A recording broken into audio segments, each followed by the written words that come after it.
Ma belle-sœur a laissé son bébé devant ma porte et mon fiancé m'a poussé à m'en occuper, mais le jour du mariage, ma belle-sœur est revenue et le mariage a été annulé. Bon, c'est parti. J'ai annulé mon mariage le jour même de la cérémonie. Ça fait quelques semaines maintenant, et j'essaie encore de digérer tout ça.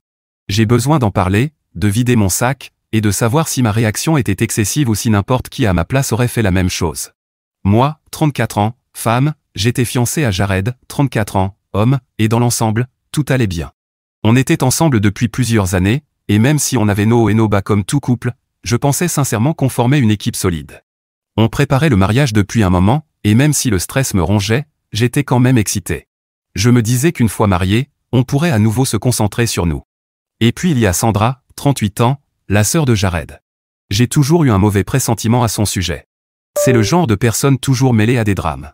Sa vie n'a jamais été en ordre, et même si je n'aime pas juger, elle apportait toujours du chaos dans la famille. Pour Jared, j'ai essayé d'être cordial avec elle au fil des années, mais on n'a jamais vraiment accroché. Il y avait toujours une certaine tension, mais je pensais que c'était normal avec la belle famille. On ne choisit pas la famille de son partenaire, pas vrai? Et comme Jared est très proche de sa famille, je n'avais pas vraiment le choix. J'ai juste accepté les choses comme elles étaient. Il y a environ 5 mois, en plein dans les préparatifs du mariage, plan de table, invitation, dégustation, j'étais débordé, mais enthousiaste parce que le grand jour approchait. Et puis, du jour au lendemain, tout a basculé. C'était tard le soir, on se reposait à la maison après une journée bien remplie de préparatifs. Soudain, on a entendu frapper à la porte. Jared est allé ouvrir et il a trouvé un bébé. Oui, un bébé dans un siège auto, posé sur notre seuil. Il y avait un mot avec. Je me souviens être resté figé, incapable de comprendre ce qui se passait. Au début, je croyais à une mauvaise blague. Mais qui plaisante avec un bébé? La lettre expliquait tout. Elle venait de Sandra. Apparemment, elle ne pouvait plus s'occuper de son bébé et avait décidé de nous le laisser.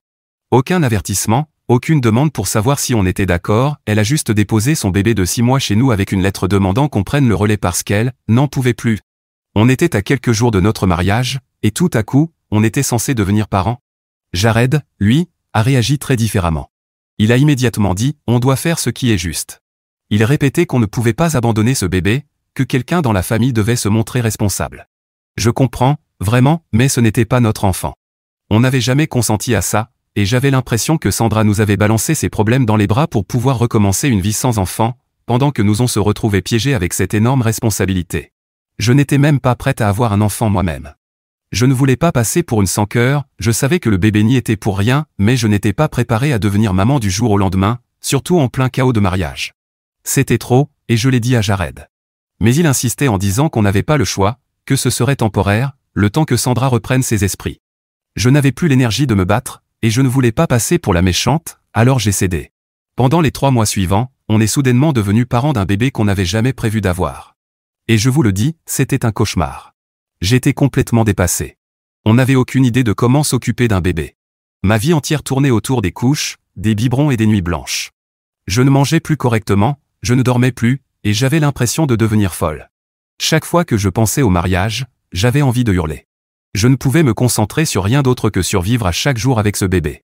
Jared, de son côté, n'aidait pas autant que je l'aurais espéré. Il répétait qu'on allait s'en sortir, que ça irait mieux, mais il ne prenait pas les responsabilités comme j'en avais besoin. J'avais l'impression que tout reposait sur moi.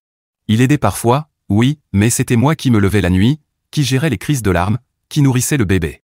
J'étais épuisé, et le ressentiment commençait à grandir. Je me disais que ce n'était que temporaire, que peut-être après le mariage, les choses se calmeraient. Peut-être que Sandra reviendrait enfin prendre ses responsabilités, et que Jared et moi pourrions enfin nous concentrer sur notre mariage. Mais au fil des semaines, cet espoir s'amenuisait. Sandra était introuvable. Enfin, le jour du mariage est arrivé. Je voulais croire qu'après cette journée, tout irait mieux, alors j'ai essayé de me concentrer sur le fait qu'on y était enfin. Mais bien sûr, rien ne se passe jamais bien quand Sandra est dans le coin. J'étais dans la suite nuptiale, entouré d'amis et de membres de ma famille, essayant de rester calme et de ne pas penser au bébé. Et qui débarque comme une fleur? Sandra. Elle est entrée tranquillement dans la pièce comme si de rien n'était, comme si elle n'avait pas abandonné son bébé 3 mois plus tôt avant de disparaître. Je n'en revenais pas. L'audace de cette femme, venir le jour de mon mariage et agir comme si tout allait bien, c'était dingue. J'étais déjà à bout, et la voir a été la goutte de trop. Je l'ai prise à part et je l'ai confrontée. Je lui ai demandé ce qui se passait, pourquoi elle avait cru que c'était normal de nous laisser son bébé comme ça, et quand elle comptait assumer ses responsabilités. Et comme toujours, avec son arrogance habituelle, Sandra a lâché une bombe qui m'a complètement anéanti. Elle m'a dit que Jared était au courant du plan depuis le début. Il savait exactement ce qui se passait. Ce n'était pas une urgence de dernière minute où elle n'avait pas d'autre choix. Jared et Sandra en avaient parlé à l'avance, et il avait accepté de prendre le bébé. Il le savait des semaines avant qu'elle ne se pointe chez nous, et il ne m'en avait rien dit parce qu'il savait que je n'aurais jamais été d'accord. Pendant tout ce temps, il faisait semblant qu'on traversait cette crise ensemble, qu'on gérait ça en équipe. Mais Jared avait pris une décision énorme concernant nos vies sans même me consulter. Il avait accepté d'élever un bébé sans même se soucier de ce que je pouvais ressentir. Il m'a menti, purement et simplement. En découvrant que Jared m'avait trahi dans mon dos, tout l'amour et l'enthousiasme que je ressentais pour le mariage se sont évaporés. Je me suis senti trahi, blessé. Toutes ces nuits blanches, tout ce stress, était le résultat d'une décision qu'il avait prise sans moi. Le mariage était annulé. Je ne pouvais pas épouser quelqu'un qui ne me respectait pas assez pour être honnête. Je ne pouvais pas épouser quelqu'un qui pensait qu'il était normal de prendre une décision aussi capitale sans même m'en parler. Alors j'ai fait mon choix. Je suis sorti de la suite nuptiale en tenue décontractée, je n'avais même pas mis ma robe de mariée. Franchement, je m'en fichais. Je n'allais pas aller jusqu'au bout. Quand je suis sorti à l'endroit où la cérémonie devait avoir lieu, la réaction de tout le monde a été inoubliable. Tout le monde n'était pas encore arrivé, mais ceux qui étaient déjà là ont été informés qu'il n'y aurait pas de mariage. Quand on a commencé à me poser des questions, j'ai dit la vérité. J'ai expliqué comment Sandra avait laissé son bébé avec nous, comment Jared m'avait menti et savait tout depuis le début, et pourquoi je ne pouvais pas épouser quelqu'un capable de faire ça. Jared, là, debout, complètement inutile, était sous le choc, comme s'il ne croyait pas que j'étais réellement en train d'annuler le mariage. J'ai pris mes affaires et je suis parti. Je ne suis pas resté pour l'après-coup gênant.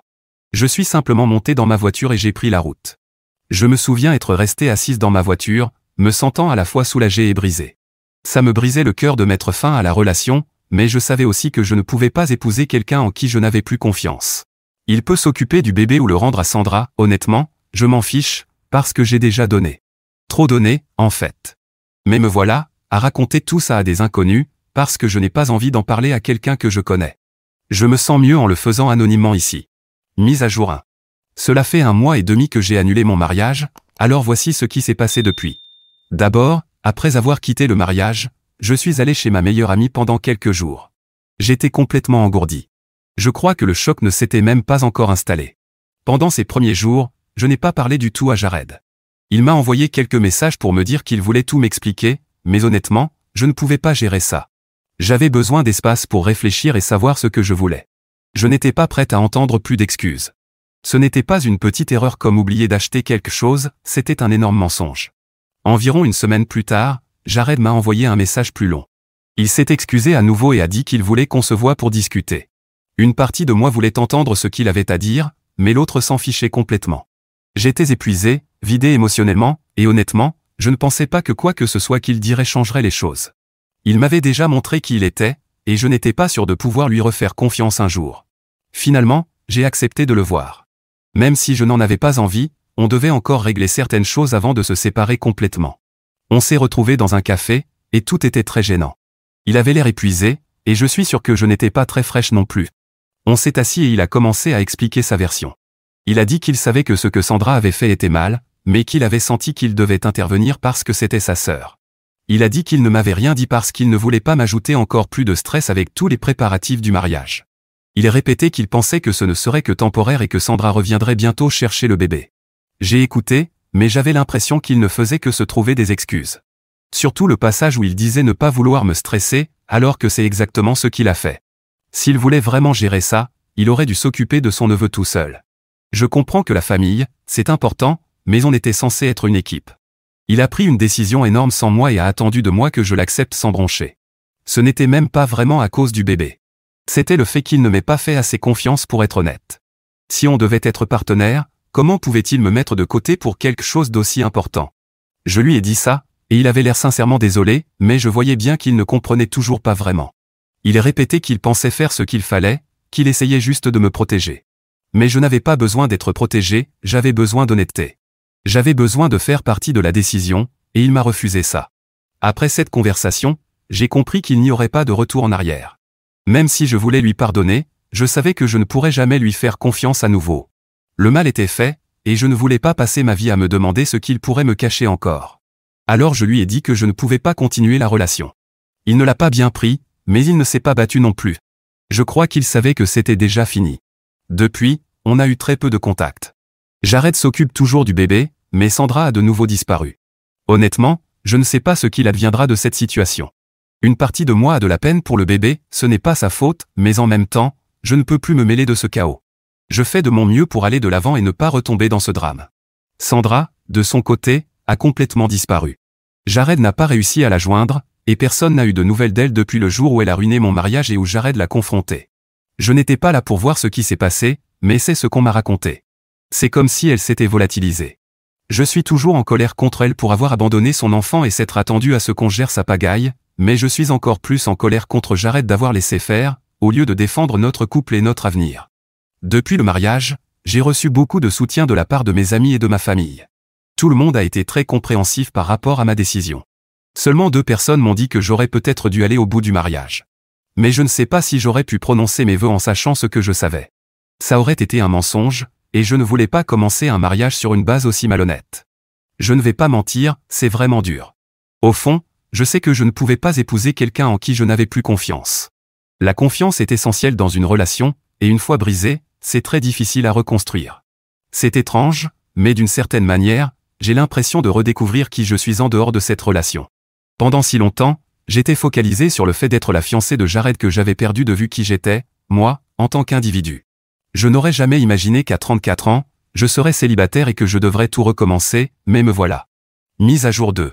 Cela fait un moment depuis ma dernière mise à jour, et ce temps m'a permis de faire le tri dans mes pensées et mes émotions. Et même si je n'ai pas encore toutes les réponses, je voulais partager ce qui se passe en ce moment, surtout que beaucoup d'entre vous m'ont demandé plus de détails sur ma relation avec Jared. Jared et moi étions ensemble depuis un peu plus de 3 ans avant le désastre du mariage. On s'était rencontrés à la fac, mais on avait commencé à sortir ensemble que plus tard. C'était le genre de petit ami qui faisait tout pour me faire sentir spécial, que ce soit en organisant des rendez-vous surprises ou juste en étant présent quand j'avais besoin de parler. On passait de très bons moments ensemble, et j'appréciais le soutien qu'il m'apportait dans ma carrière et mes projets. Mais avec du recul, je vois des signaux d'alerte que j'ai ignorés. Par exemple, il n'a jamais mis de limite claire avec sa sœur, Sandra. Il y avait toujours des signes qu'elle était un vrai chaos ambulant, des drames constants dans sa vie, des choix douteux, et une tendance à s'appuyer sur les autres au lieu d'assumer ses responsabilités.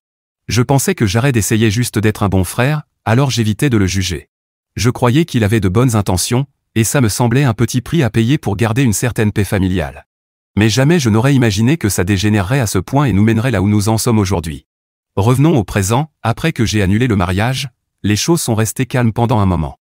Jared s'est concentré sur le bébé, ce dont je ne voulais plus faire partie. Mais un jour, sans prévenir, Sandra est réapparue. Un après-midi, j'ai reçu un message de Jared me demandant de le rencontrer, car il devait me parler de quelque chose d'important. Quand on s'est retrouvés, Jared avait l'air vraiment anxieux. On s'est assis, et avant qu'il ne commence à expliquer, je lui ai demandé des nouvelles de Sandra. C'est là qu'il m'a dit qu'elle était récemment revenue en ville et qu'elle essayait de remettre sa vie sur pied. J'ai trouvé ça assez ironique, sachant qu'elle nous avait laissé toutes ses responsabilités sans le moindre remords. Mais ce qui m'a vraiment surprise, c'est que Jared m'a dit que Sandra voulait nous rencontrer tous les deux. Apparemment, elle pensait pouvoir revenir et tout arranger. Jared avait l'air plein d'espoir, comme s'il croyait que c'était une bonne idée ou que ça pourrait nous aider à nous remettre ensemble. Moi, en revanche, je n'étais pas du tout ravi à l'idée de la revoir après tout ce qui s'était passé. Quelques jours plus tard, Sandra m'a appelé. Elle a commencé à parler du fait qu'elle avait pris conscience de ses erreurs et qu'elle voulait faire amende honorable, non seulement envers Jared, mais envers moi aussi. Elle a dit que sa famille lui manquait et qu'elle essayait de changer. Elle a proposé qu'on se rencontre dans un lieu neutre, comme un café, pour tout expliquer et répondre à nos questions. Le jour de la rencontre, j'étais très nerveuse. Je suis arrivée au café en avance pour me vider la tête. Je ne savais pas à quoi m'attendre, mais j'étais prête à défendre ma position si jamais ça tournait au vinaigre. Jared avait aussi l'air nerveux quand il est arrivé. On savait tous les deux que Sandra était douée pour manipuler les gens, et on ignorait comment ça allait se passer. Quand Sandra est enfin arrivée, elle avait une expression qui semblait répétée à l'avance. Elle souriait comme si elle était vraiment heureuse de nous voir, mais son énergie disait tout autre chose. Elle a commencé par un long discours sur le fait qu'elle avait compris qu'elle avait fait de mauvais choix et qu'elle devait assumer ses responsabilités, surtout en tant que mère. Elle a expliqué qu'elle essayait de reconstruire sa vie, qu'elle avait trouvé un travail.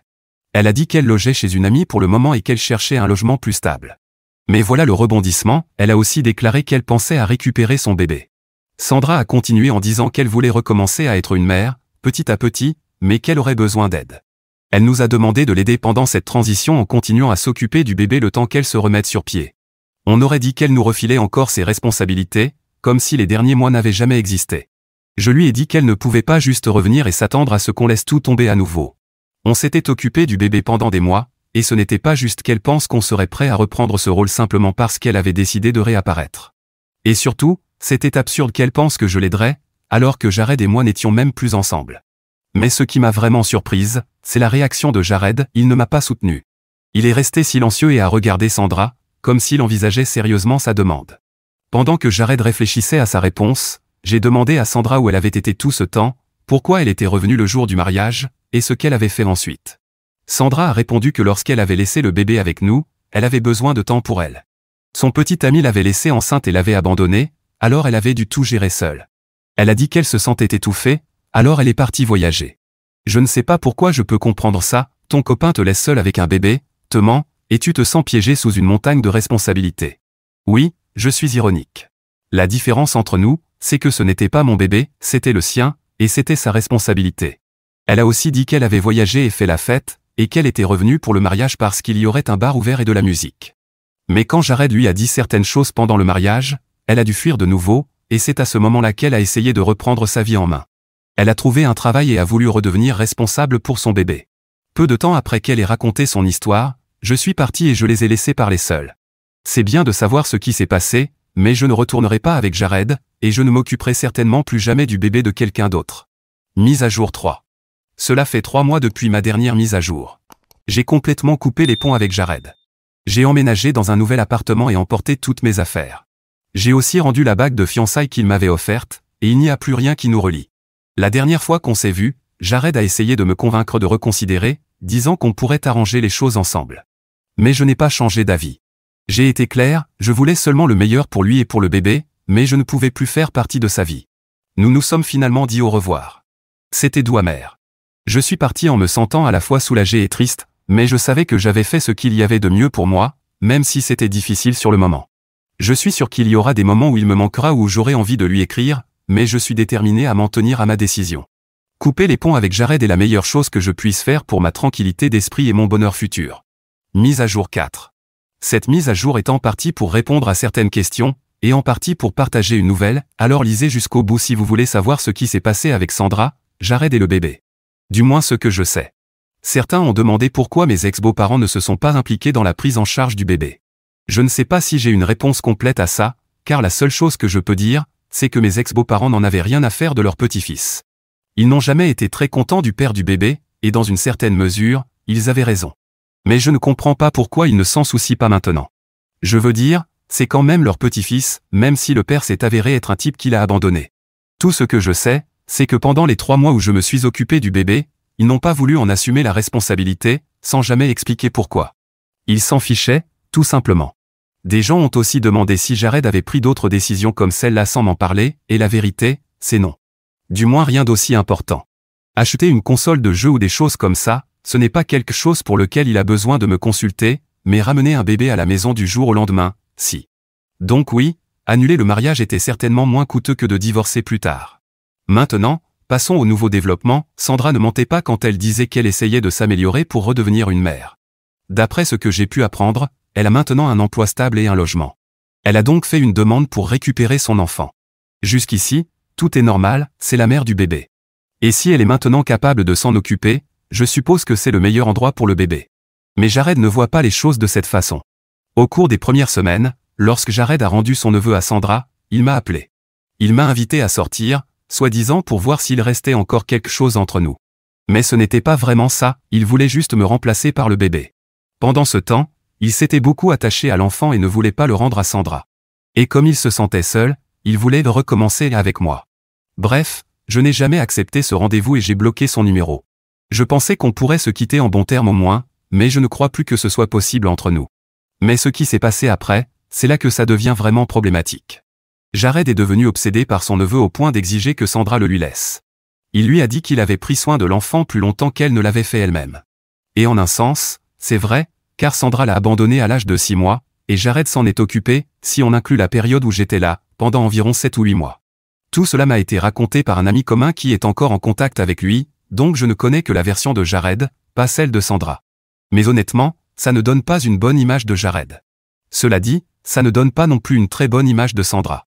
Ce que Jared a fait ensuite, c'est appeler les services de protection de l'enfance pour signaler que Sandra était une mère inapte et qu'elle avait abandonné son fils.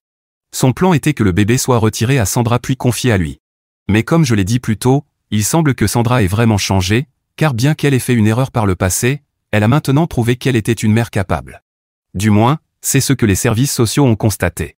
Quand ce plan n'a pas fonctionné pour Jared, il a engagé un avocat pour tenter d'obtenir la garde. Je n'essaie pas de défendre Sandra, mais je ne pense pas qu'un juge retire un enfant à sa mère sauf en cas de problème grave. Et même si l'abandon initial était grave, elle semble aujourd'hui être une autre personne. Jared serait-il un meilleur tuteur pour le bébé? Je ne sais pas. Quand je vivais avec lui, c'était moi qui m'occupais de l'enfant, donc je ne peux pas l'affirmer. Ce que je crois, c'est que le bébé serait mieux ailleurs, loin des deux. Mise à jour 5. Je vais commencer cette mise à jour en disant que Jared n'a pas obtenu la garde de son neveu, mais Sandra non plus. Jared avait essayé d'obtenir la garde par voie légale, mais je ne pense pas que cela aurait bien fini pour lui.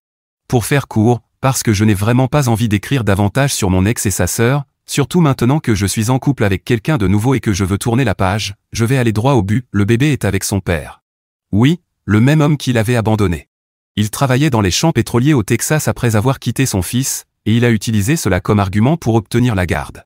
Il a dit au juge qu'il n'avait pas abandonné l'enfant, mais qu'il était parti chercher du travail, et que lorsqu'il avait appris que la mère avait laissé l'enfant, il avait fait une demande de garde. Le juge lui a accordé la garde car Sandra avait passé des mois sans emploi ni domicile fixe, alors que le père du bébé pouvait au moins justifier ce qu'il avait fait. Donc Jared et Sandra sont très mécontents, surtout Jared. Il raconte tout ça à nos amis communs. Mais d'un certain point de vue, aucun des deux n'a vraiment été responsable en ce qui concerne ce bébé. Je ne sais pas non plus si le père sera à la hauteur, car je ne l'ai vu qu'une ou deux fois. Mais si l'oncle et la mère ont montré qu'ils n'étaient pas de bons tuteurs, et que les grands-parents s'en fichent, alors au moins, le bébé a une autre chance. Espérons qu'il aura une vie meilleure que celle avec laquelle il a commencé, être laissé sur un seuil de porte par sa mère pendant que son oncle savait tout depuis le début, ce n'est pas vraiment un bon départ.